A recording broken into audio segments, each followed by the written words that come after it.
19 ते 24 आणि 24 ते 25 साधारण 24 वर्षापर्यंत आमदार असतो. आपल्या काळामध्ये लोणावळा शहरामध्ये बऱ्याच आढावा बैठका झाल्या.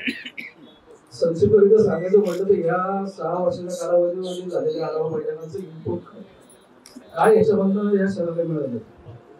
आपण ज्या बैठका घेतलेल्या आहेत किती प्रश्न याच्यामध्ये सुटले गेले, का प्रश्न सुटत नाही, त्याच बैठका तेच विषय तीच उत्तरं नाही, मी तुम्हाला एक क्लिअर करतो. मागच्या 5 वर्षांपूर्वी शहरातील सगळ्यात पहिला प्रश्न माझ्याकडे मांडला होता हॉस्पिटलचा, की आम्हाला शहराकरता हॉस्पिटल पाहिजे.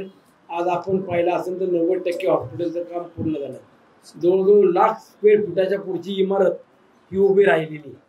हॉस्पिटलचा प्रश्न तुम्ही मांडला, पोलीस स्टेशन सांगितलं, मला काही पुलांची कामं सांगितली, पोलीस स्टेशन पूर्ण झालं.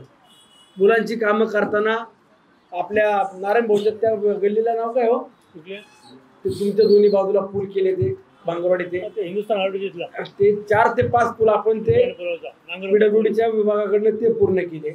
स्ट्रीट लाईट गावागावातले पोल काय सांगितले होते, मला जी कामं सांगितली, छत्रपती शिवाजी महाराजांच्या स्मारकाचं काम सांगितलं असेल, मला जी कामं सांगितली त्या कामांपैकी व्यक्तिगत कामं, काही भागातली ड्रेनेजची कामं असतील, काही भागातले स्ट्रीट लाईटची कामं असतील, काही भागामध्ये पाणी साठते ते विषय असतील किंवा अंतर्गत रस्त्याची विषय असतील, हे नगर परिषदेची कामं ही सुद्धा आज माझ्या अंगावरती आली. ही कामं जर ती संपणारी कामं नाहीये, परंतु तुम्ही शहराच्या महत्वाकांक्षी प्रकल्प करता मला जे काम सांगितलं त्यातलं माझं पुढलं काम राहिलं मला ते तुम्ही सांगा. अंबरवाडीचं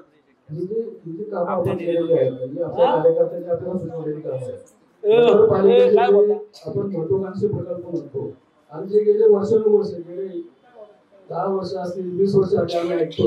लोणावळा शहरामधला रोगाचा प्रश्न आजही तिथंच आहे. लोणावळा शहराची भाजी मंडई आजही तिथंच आहे. लोणावळा शहराचा नांगरगाव भांगरवाडी पुलाला आत्ता गती मिळाली, आजही तो भांगरवाडी पुलाचं मी तुम्हाला मागच्या 4 महिन्यात सांगितलं. 1 मिनिट ऐका, मी 4 महिन्यापूर्वी सांगितलं की मी आजपर्यंत कधी जबाबदारी घेतली नव्हती. मी आता जबाबदारी भांगरवाडीच्या पुलाची घेतली. मी कलेक्टरांकडे सगळी मंडळी होती, 2-3 बैठका झाल्या, त्याचे निर्णय झाले. आता त्याच्या पुलाकरता खास कलेक्टरनंच बोलवलं. एवढं पुलाकरता तर मी सातत्याने फॉलो करतो, ते पूर्ण करायचे. काही तांत्रिक अडचणी आहेत, या नगरपालिकेच्या अडचणी किंवा प्रशासनाच्या अडचणी त्या सोडवणं माझ्या हातात नाहीये, पण तरी काहीतरी काही मार्ग निघेल का हा विचार सातत्याने करून मी ते पूर्ण करतोय. भाजी मंडईचा विषय जो आहे त्याच्यामध्ये टेक्निकली अडचण अशी आहे, जर शासकीय कुठला फंड पडला तर जे दुकानदार तिथं आहेत त्यांचा अधिकार संपला, त्यांना ऑप्शनला जावं लागेल. त्याच्यावरती पर्याय आपण शोधतो की ते बीओटी वरती द्यावं का. बीओटी वरती देता असेल तर नगरपालिकेची लँड आहे, मग ती डेव्हलप कोण करणार, तशा पद्धती एजन्सी मिळेल का, तेवढे दुकानं त्यांना देऊन परत त्या बीएड कॉन्ट्रॅक्टरला काय मिळेल का. याच्यावरतीच आम्ही 3 वर्ष खेळतोय. आम्हाला जर समजा बीओटी वरती जर सांगितलं आपलं डायरेक्ट जर नगरपालिका आणि नगर उत्थान किंवा शासनाच्या फंडातून इमारत उभी करायची परवानगी दिली असती तर आतापर्यंत निम्मी इमारत आम्ही उभी केली असती.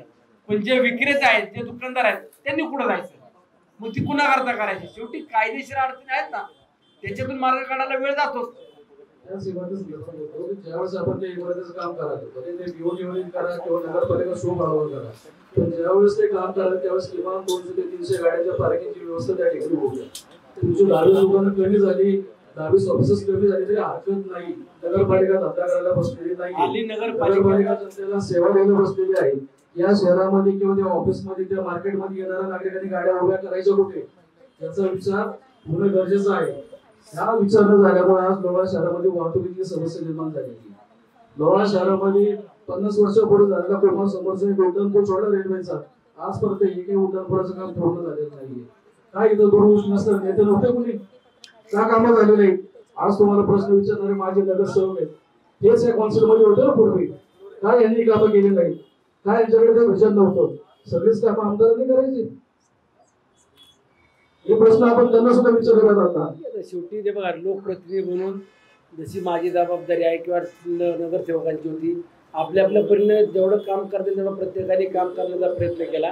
पण तुम्ही सांगितलं की कामं कधी संपत नाही, नवीन नवीन डेव्हलपमेंट होत असते, नवीन कामं येतात, जुनी कामं परत नव्याने करावी लागतात. आणि त्यातून नगरपालिकेची एक मर्यादा असते किंवा नगरपालिकेला एक खर्च करण्याची किंवा नगरपालिकेच्या उत्पन्नाची मर्यादा आहे. त्यातून शासन लोकप्रतिनिधी याच्यातून अजून काय काय आपल्याला मदत मिळेल तो देखील आणण्याचा आम्ही प्रयत्न करतोय आणि आगामी काळात अजून चांगल्या सुधारणा कशा शहरात करता येईल. आता मी तुम्हाला सांगतो, ग्लास काय वॉकचा प्रोजेक्ट आपण घेतला. आपण जे मेन मुख्य रस्ता आहे तुमचा बाजारपेठेचा मेन रोड सुद्धा वाईड करण्याकरता 30 कोटी रुपये आपण मंजूर केले. हे कुणाला माहिती आजपर्यंत नाही सांगितलं. म्हणजे प्रत्यक्षात काम करताना व्यापाऱ्यांना सुद्धा विश्वासात घ्यावं लागेल. दोन्ही बाजूने त्यांना 10-10 फुटाने 15-15 फुटाने त्यांना काढावं लागणार आहे. त्यावेळेला आपण सांगू आता काम चालू करून उपयोग होणार नाही, म्हणलं पावसाळा आलाय त्याच्यावरती आपण पर्याय करतोय. मी शहराच्या सुरक्षेच्या दृष्टीने पहिलं पोलीस स्टेशन आणि आरोग्याकरता हॉस्पिटल ही 2 कामं घेतली. आता हेल्थ मजबूत राहण्याकरता मगाशी सुद्धा विचारा यांच्या अनेकांना मी विचारलं की अजून चांगला प्रकल्प आपण शहरात काय आणला पाहिजे. मला क्रीडांगण सुचवलं. मला क्रीडांगणाला मला 5 एकर जागा दिली. जर 5 एकर पुढे ओपन स्पेस नगरपालिकेने दिली तर मी क्रीडांगण पण चांगलं करून देईन. ते खेळण्याकरता ग्राउंड चांगला आपण तयार करू.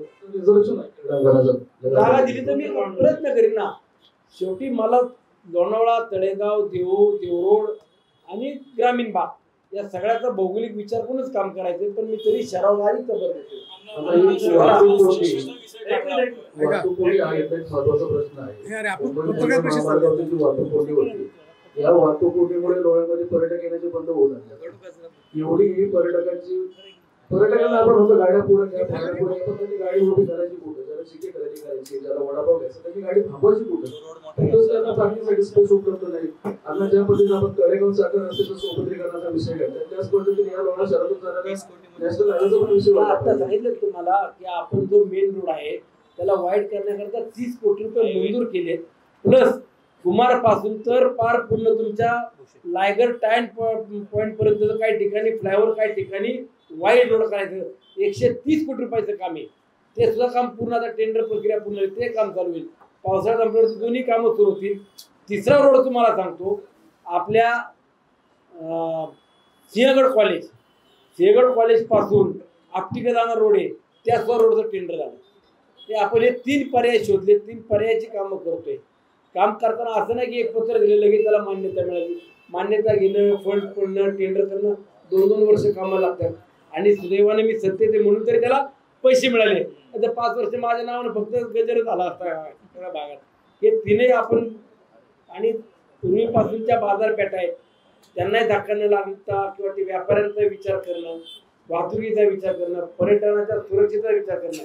आता मगाशी ते सुरक्षिततेला म्हणून तुम्हाला सांगतो, मगाशी PI भेटले मला. मी त्यांना म्हणलं तुमचा जाहीर सत्कार केला पाहिजे व्हिडिओ पाहिल्यावरती.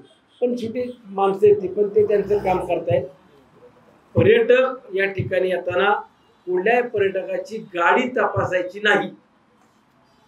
ड्रायव्हिंग करणारा जो व्यक्ती आहे तो काय समजा दारू वगैरे ड्रिंक्स वगैरे केले का इथपर्यंत तुम्ही तपासा.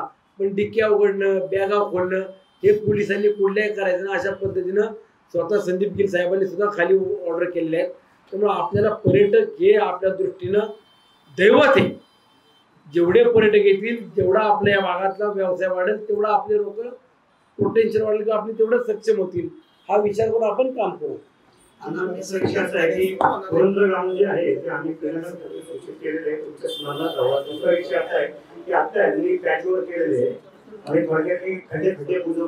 त्याची सगळी खडी निघायला लागली. मला हेक्टरना 5 रस्त्याची वाट लावली. आता येणारे नागरिक पॅचवर नका करू, पूर्ण असणं BMBC करावं त्याच्यावर. मी तुम्हाला 1 मिनिट सूचना देतो, डायरेक्ट BMBC करा. बाकी विचारायचं पत्रकार परिषद लोणावळा नगर परिषदेमध्ये जे अतिक्रमण आहे त्याची कारवाई झाली पाहिजे. म्हणजे त्याच्याकरता नगरपालिकेनं हायकोर्ट कमिटी नेमलेली आहे आणि ती हायकोर्ट कमिटी त्याच्यावरती पूर्णपणे अभ्यास करते. कशा पद्धतीने वाढलेत, कसे वाढलेत आणि ते कसे काढायचे तो अधिकार माझा नाहीये. मिसिंग लिंक कधी चालू होणार आहे म्हणजे वाहतूक कोंडीला एकदम घ्या. अरे चालू आहे दादा, हो लागत माझे. आज राज्याचं महायुती सरकार चांगलं काम करतंय. 1-2 महिने 3 महिने कालावधी जाईल. मिसिंग लिंक तर पूर्ण होतं, तुम्ही पाहताय ना काम. ते थांबले थोडी. आपण या ठिकाणी माहिती दिली की आपण 30 फुटाचा रस्ता या ठिकाणी मंजूर करून आणलेला आहे. 30 कोटी रुपये त्यासाठी 130 कोटी सॉरी. खरं तर लोणावळ्यासाठी खरंच एक वरदान ठरणार आहे. परंतु प्रश्न हा आहे की अनेक आढावा बैठका होतात. मागील बैठकीमध्ये देखील हा प्रश्न उपस्थित केला होता. आमदार साहेब कुठला विषय स्पेसिफिक विषय सांगा. जवळजवळ 78 वर्ष झालेली आहे लोणावळा नगर भारत स्वतंत्र मागाशी त्यांनी सांगितलं भारत स्वतंत्र आणि नगरपालिका 1883 साली स्थापन झाली. तेव्हापासून आतापर्यंत आपण एकीकडे लोणावळा शहराला आपण पर्यटन स्थळ म्हणतो, परंतु विषय ज्याने मागाशी जे सांगितलं आता पण एकदाही पार्किंगच्या आरक्षणाचा विषय पुढे आलेला नाही. पार्किंग लोणावळा शहरात एक तरी पार्किंगची जागा आहे का आतापर्यंत विषय कधीही आलेला नाही. हे बघा आता आपण एक थोडासा अभ्यास करू. तुम्ही पण नगरपालिकेत होते मला वाटतं ना, नगरसेवक होते तुम्ही. डीपी कधी झाला नगरपालिकेचा? 20 वर्ष कंप्लीट झाले. आता नव्याने ज्यावेळेला डीपी येईल तयार करायची त्यावेळेला रिझर्वेशन टाकले जातात, त्यावेळेला त्याचा विचार करून टाउन प्लॅनर असतील नगरपालिकेचे लोक असतील ते त्या पद्धतीने विचार करतात. 20 वर्षांना प्रत्येक वेळेला डीपी हा बदलला जातो किंवा त्याला काही मॉडिफिकेशन करायचे केले जातात. आता 20-25 मध्ये 20 वर्ष कंप्लीट झाला 2025-26 मध्ये किंवा 27 पर्यंत तो डीपी पूर्ण होईल. त्यावेळेला पार्किंग, क्रीडांगण, बाकी अमेनिटी ठेवता येतील तशा पद्धतीने प्लॅन करतीलच ते. पार्किंगची जागा आहे ना आपली, सांगा ना. एक मिनिट हा, पोलीस स्टेशन बाजूला एक मिनिट निखिल राव काय थांबव काय ट्रॅफिकचा विषय असेल किंवा वाहतुकीचा पोलिसांचा जो विषय असतो त्याच्यामध्ये पोलिसांचं प्रत्येक वेळेला कारण एकच असतं की आमच्याकडे माणसं कमी आहेत. हा विषय नागरी पाटील साहेबांसमोर आम्ही 5-6 वर्षापूर्वी पत्रकारांनी मांडला होता की लोणावळ्याला जर संवेदनशील ठिकाण आहे एक विशेष बाब म्हणून जर जास्त कर्मचारी दिले तर ते होऊ शकतं. तसं होत नाही. ते मला एक विचारतो नगरपालिकेने कर्मचारी किती दिले थोडी सांगा. आपण त्याला 20 करून द्या. तुम्ही आज मान्यता लगेच उद्या बैठक तुमचं काय असेल प्रोसेस कम्प्लीट करा. 20 वॉर्डमन द्या, त्यांनी त्यांच्या पद्धतीने पुढे ऍडजस्ट करायचे ते करू द्या. आपण त्यांना एक्स्ट्रा मॅन पॉवर नगरपालिकेकडनं पण अजून देऊ. 20 जण दिले. दुसरा एक विषय सांगतो, आम्ही मागच्या 2 महिन्यापूर्वी अजितदादांकडे बैठक घेतली. पर्यटक या विषयाच्या अनुषंगानं आपल्याला स्वतंत्र पोलीस फोर्स जवळपास 100 पोलीस फोर्स आणि काही अधिकारी अशा पद्धतीने स्वतंत्र द्यायचा प्रस्ताव पुणे ग्रामीण विभागाकडनं म्हणजे आपल्या SP ऑफिसकडनं तो सुद्धा आता सादर केला जाईल तेवढ्या 1 महिनाभरामध्ये. आणि त्याला एक मान्यता 4-6 महिने जातील. पण स्वतंत्र मग कारला एकविरा देवीच्या ठिकाणी पोलीस स्टेशन स्वतंत्र असेल, आपल्या मुंबईत पण हायवेला असेल, लाईन टायगर पॉईंट पाचशे पोलीस स्टेशन असेल आणि एक अजून अंदरमावळाच्या एक परिसरात असे 4 ठिकाणचे नवीन त्यांनी पोलीस स्टेशन नव्याला उभे करायचे आणि 100-125 पोलीस स्टाफ हा नव्याने तिथे द्यायचे. त्यांनी ते प्रस्ताव तयार केला. अण्णा तुम्ही आता पोलीस नगरपालिकेला सांगितलं की आपण पोलिसांना कर्मचारी द्या वाढून 20, परंतु त्या कर्मचाऱ्यांचा उपयोग त्यांनी रस्त्यावरतीच केला पाहिजे. त्यांच्या गाडीवरती ड्रायव्हर म्हणून किंवा त्यांच्या कामासाठी त्याचा उपयोग करता कामा नये. अशा पद्धतीने जर पुढे नगरपालिकेने दिलेले कर्मचारी त्यांच्या घरकामाला किंवा गाडी ड्रायव्हिंगला किंवा त्यांनी कुठल्या कामाला ठेवला असेल तर ते दाखवा. मी पोलिसांकडे त्यांची वसुली लावी. पोलीस काय माझ्यावर काय पाहुणे नाही, पोलीस माझ्यावर मेहरबानी करत नाही. मी पोलीस प्रशासनाकडे किंवा विभागाचे जे अधिकारी त्यांच्याकडे वसुली केली, मला दाखवा. मुळामध्ये आपण त्यांना सहयोग करतोय का आपण त्यांना सहकार्य करतोय त्याची त्यांनी पण ती किंमत ठेवली पाहिजे. साहेब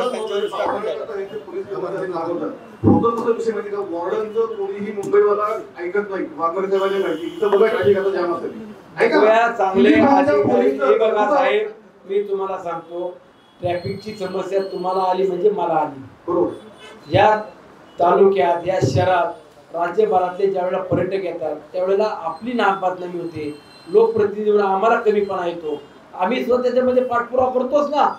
आता अधिक अजून त्यात काय काय बदल करता येतील. युनिफॉर्म वाले पोलीस नावडी पुतळ्यापासून दीपक हॉटेलपर्यंत ठेवावे त्यांनी.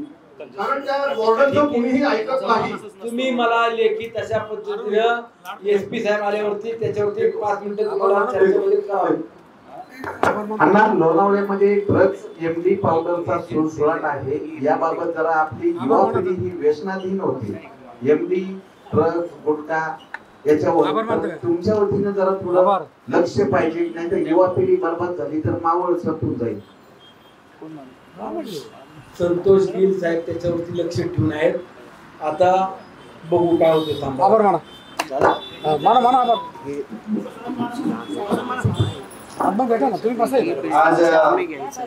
मावळचे लोकप्रिय आमदार सुनील शेळके यांच्या नेतृत्वाखाली लोणावळा नगरपालिकेच्या विविध समस्यांसाठी आणि लोणावळा शहरातील विविध समस्यांसाठी आजची आज आढावा बैठक आणि विविध ठिकाणी दौरा पार पडला. अतिशय चांगल्या पद्धतीनं प्रशासनाच्या मार्फत वेगवेगळे प्रश्न सोडवण्यासंदर्भामध्ये मीटिंग इथे संपन्न झालेली आहे. आपण सगळे या मीटिंगला आणि आढावा बैठकीला उपस्थित राहिला त्याबद्दल मी आपल्या सगळ्यांचे मनपूर्वक आभार मानतो.